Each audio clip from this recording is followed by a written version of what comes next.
Okay. Thank you for the invitation. I'm a faculty at the San Diego State University. I do epidemiology studies.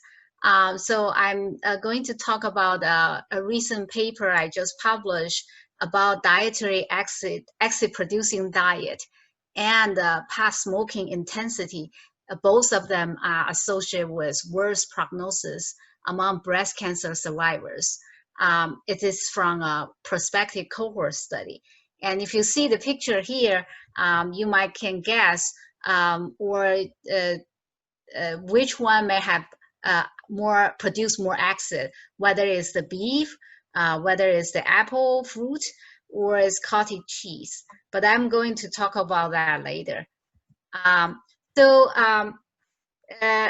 In our human, we need to have an acid balance. So if we are acidosis, might be cause problems. So we always have to have system to adjust the acid and base in our human.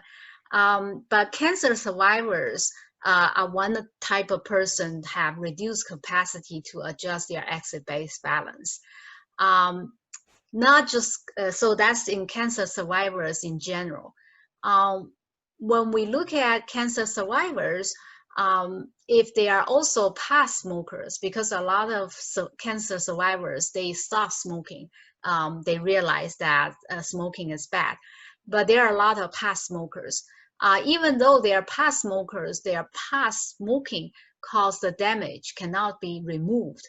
They just don't have continued damage, but they still have damage. So they have even lower reduced capacity to adjust acid-base balance as compared to never smokers among cancer survivors. So this study, we focus on breast cancer survivors.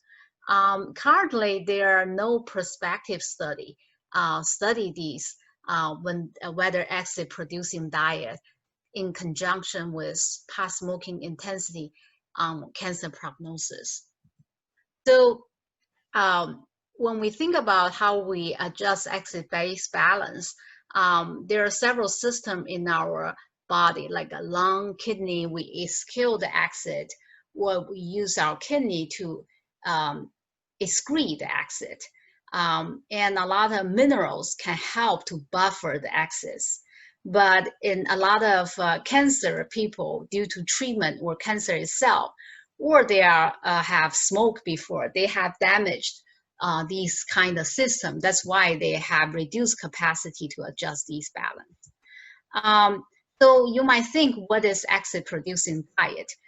The Western diet are usually enriched with more acid-producing diet, such as meat. And meat has a lot of protein. Protein is one of the acid producer. But maybe a lot of people don't realize that cottage cheese, for example, also have a lot of high protein.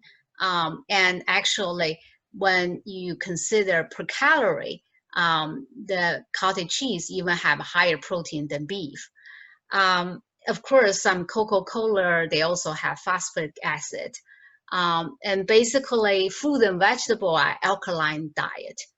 They have more, they can balance the acid.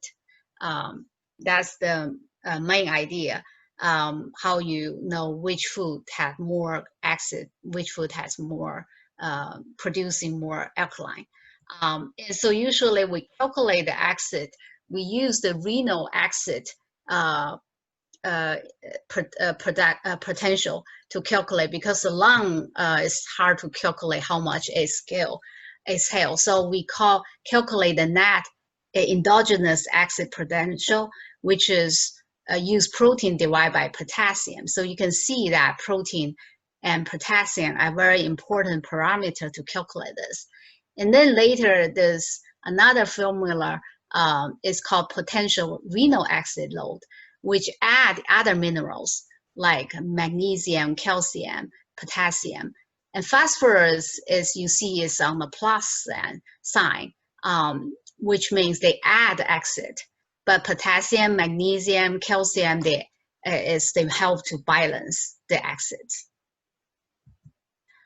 So objective of this study is we want to look at whether exit-producing diet and past smoking intensity are risk factor for total mortality and breast cancer specific mortality.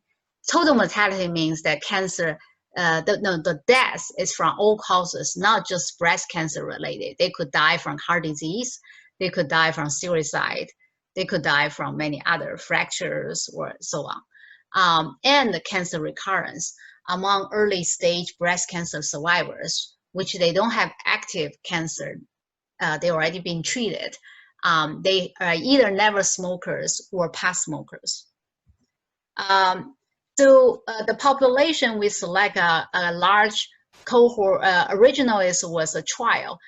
They designed to do high vegetables and low fat intervention, and to see whether treatment group which has high vegetable fruit and low fat can reduce the recurrence, reduce total mortality and breast cancer recurrence, mortality. But in fact, it was not. There is no difference when you analyze a clinical trial. The follow-up is 7 years, average follow-up. So in this unique cohort, we have assessed detailedly how they take their diet. They use 24-hour recalls, several 24-hour recalls. And then in baseline year 1 and year 4. And so we use that information to calculate that. So the unique part, we have 4 24-hour recalls, which is much better than several other cohorts. Like the EPIC cohort only have 1 24-hour recall in selected participants. We also assess the mortality, reasons of mortality and recurrence. So basically the results I just present are partially, cannot show all of them, but you can see that the people who have later have deaths from all causes, they tend to have more lower physical activity. They have more people on chemotherapy, maybe more people at a higher stage, although they are not even very high, it's only stage 2, or less people use tamoxifen, and a little more obese people, and similar for the breast cancer specific mortality group. So I'm showing the results related to dietary exit load. As I mentioned, there's 2 scores we can calculate. One is NEAP, the other is PRAL. I just showing the NEAP because the association is stronger, but the other one is significant as well. I just choose showing one. So you can see that women who have higher intake of NEAP, which just means they have more exit producing diet, associated with increased risk. So 1.5 means they're 50% increased risk as compared to the reference group, which is at the below 25% of in the whole cohort. So people have the highest quartile versus the lowest quartile. And similar for breast cancer specific mortality, the dietary exit load do associate with increased mortality. And this is the first study among breast cancer survivors. Previously, they have shown results in general health population, but not on cancer survivors. The results sometimes in general population is only maybe related to cardiovascular deaths or relate to, it's a U shape, but it's not like a linear shape. This is showing the joint association. Previously from this cohort, we're showing that packed years of smoking, like among past smokers, if you smoke more, you have higher risk of mortality. So how about when we look at these 2 factors jointly, if you have higher exit diet and you also have higher past smoking intensity. So you can see this is increased tertile of NEAP, which is exit producing diet. And this axis showing how increase of past smoking intensity. So if someone have both higher levels, then they have 3 times higher risk of total mortality as compared to the reference group, which doesn't have, right? Both have no past smoking and lower mortality, no exit producing diet.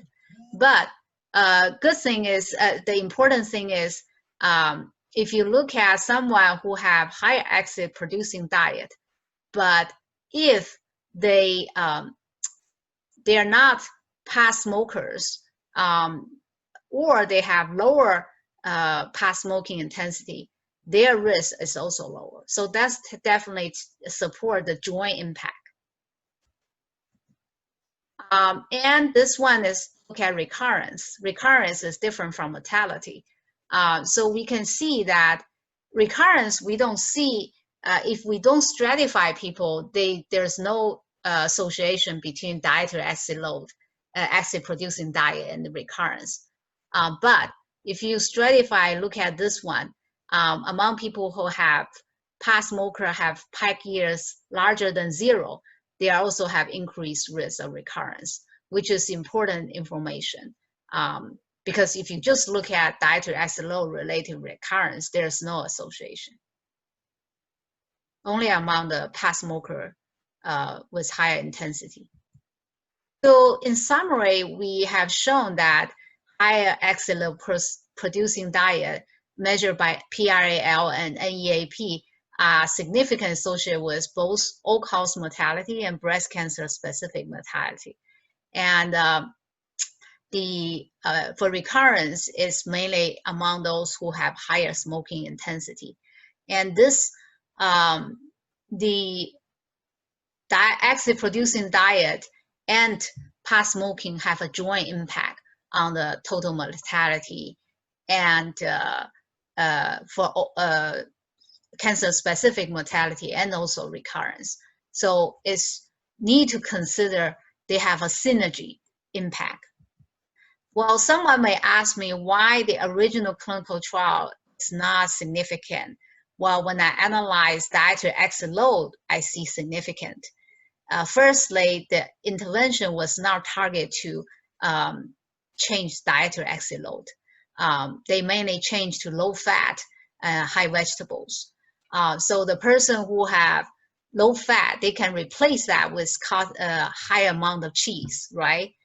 They also can eat a lot of other junk food. Of